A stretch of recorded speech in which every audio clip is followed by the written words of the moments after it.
Hey guys, I just wanted to take a minute to thank some of my favorite brands and companies who have partnered with us on this wild journey. Without their support, this channel would not be possible. So I want to give a huge shout out and thank you to Odie's Oil, U2 Fasteners, Granberg International, and Princess Auto for becoming official sponsors of the Samurai Carpenter YouTube channel. I encourage you guys to send some love back to them and check out all that they have to offer. To do that, just click the links in the description box below.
Beautiful.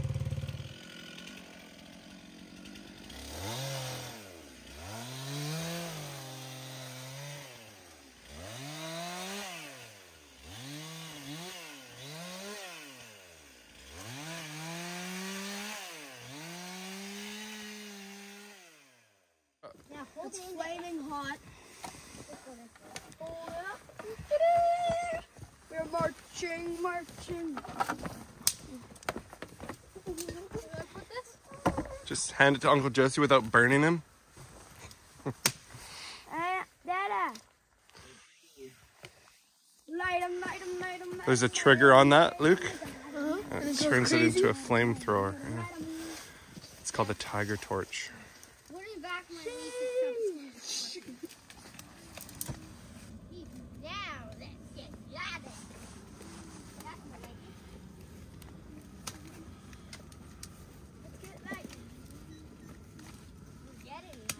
You want hot dogs? You gotta make a fire and work for it.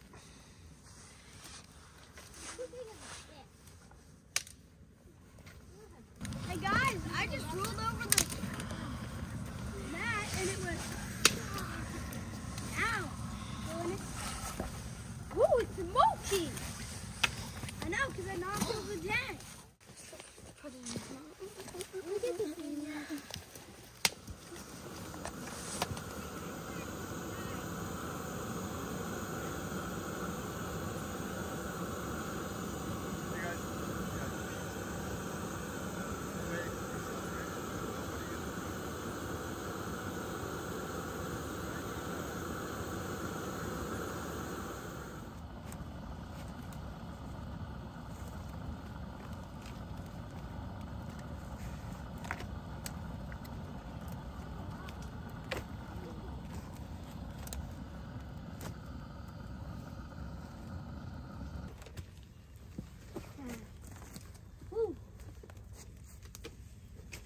You want help there, buddy?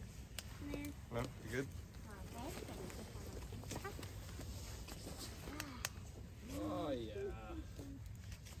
is a good life, eh, boys? Get the bark off and then you're probably good. A little branchy bit. Wow, mine's done. Right when yours is done.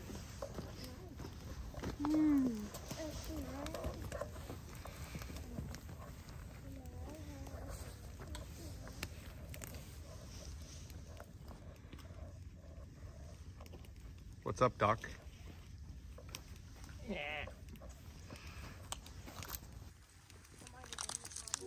So you guys see all this little stuff that I bucked up here? All these branches and short logs? You guys need to start piling those onto the fire. I didn't finish my wreaths yet. You've done your research.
So I think I might have found a new passion, and that is road building.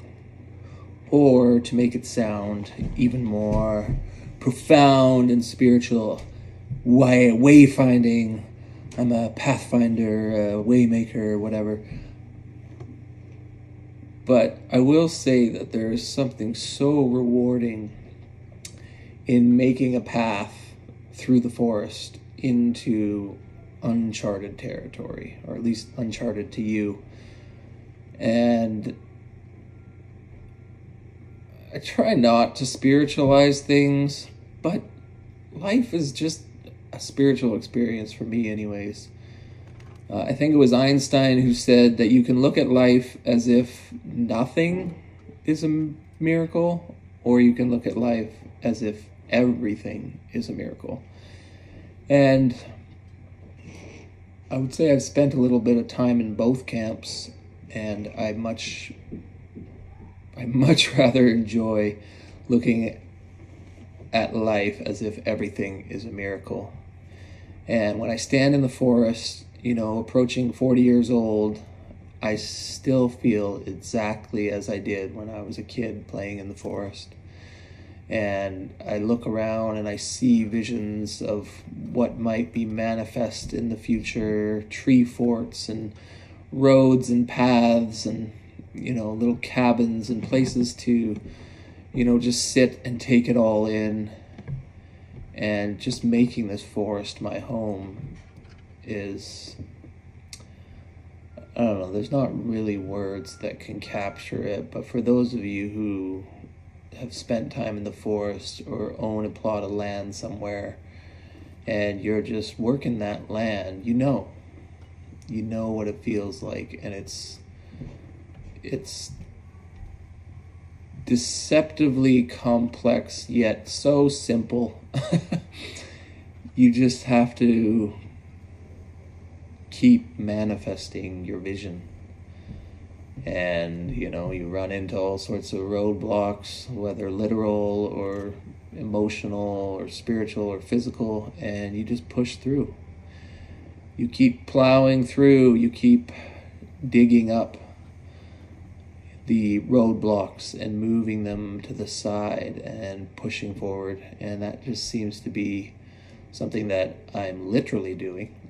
And at the same time, emotionally, physically, and at the same time, emotionally, relationally, and spiritually doing it as well. And maybe that's just the journey of life. You just keep pushing forward, not really knowing where you're going, but trusting that whatever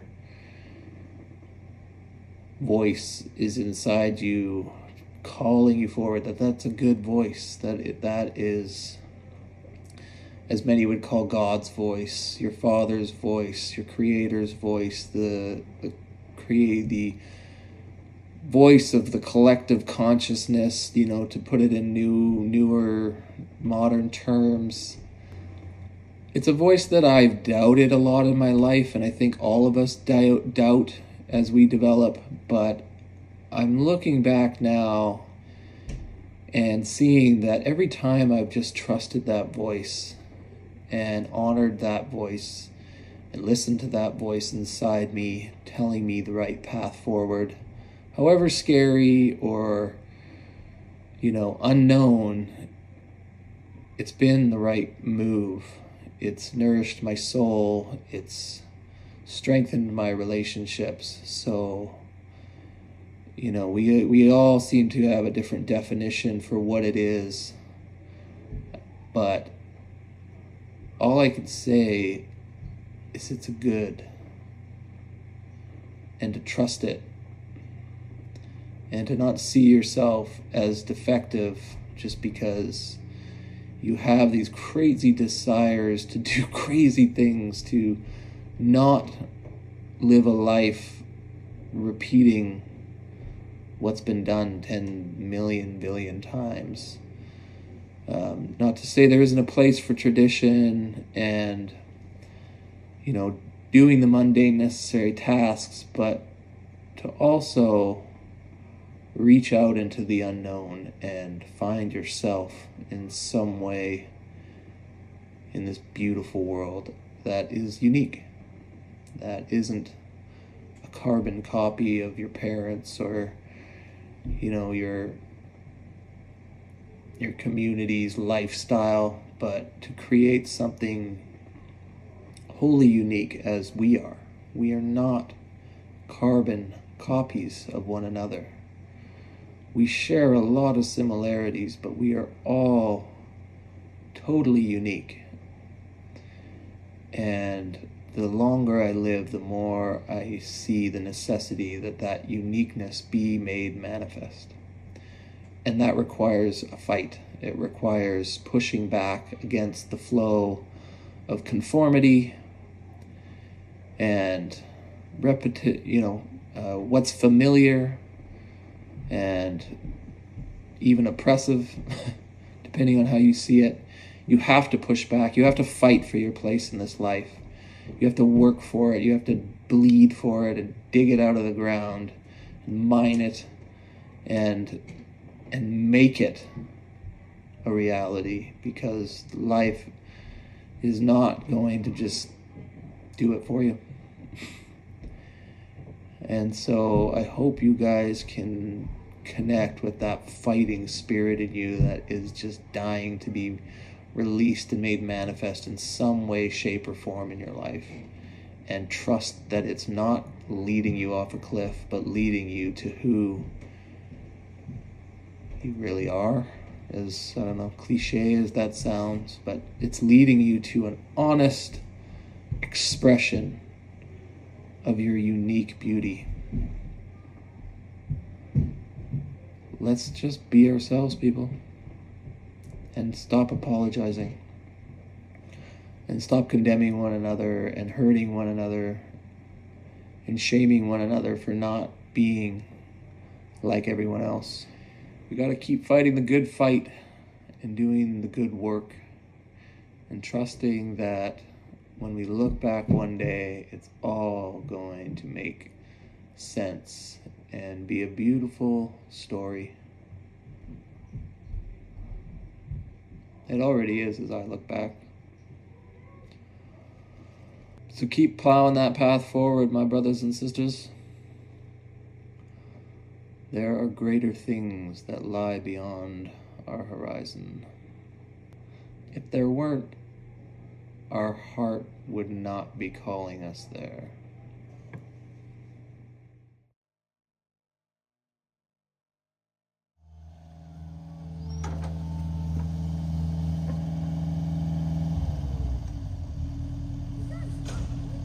Well, boys, what do you think? Yeah! Let's go! Right into the logging road.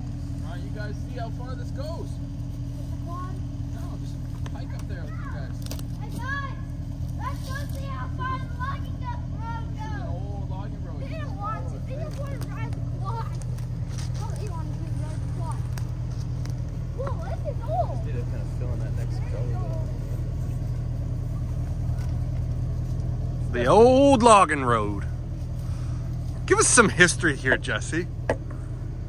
Well, I was told that there was a logging road that came to the back of our properties a long, long time ago when loggers did everything by hand. When loggers roamed the land. Loggers pillaged and raped the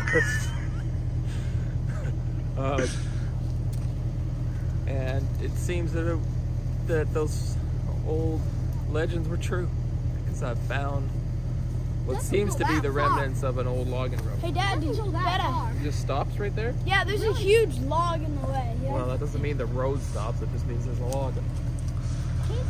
And there's a couple trees, and it's becoming more of a trail.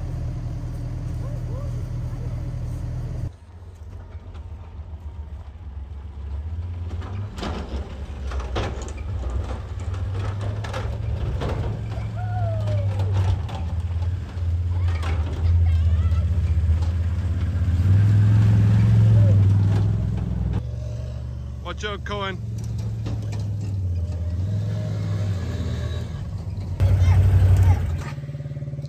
Well, that was a good day.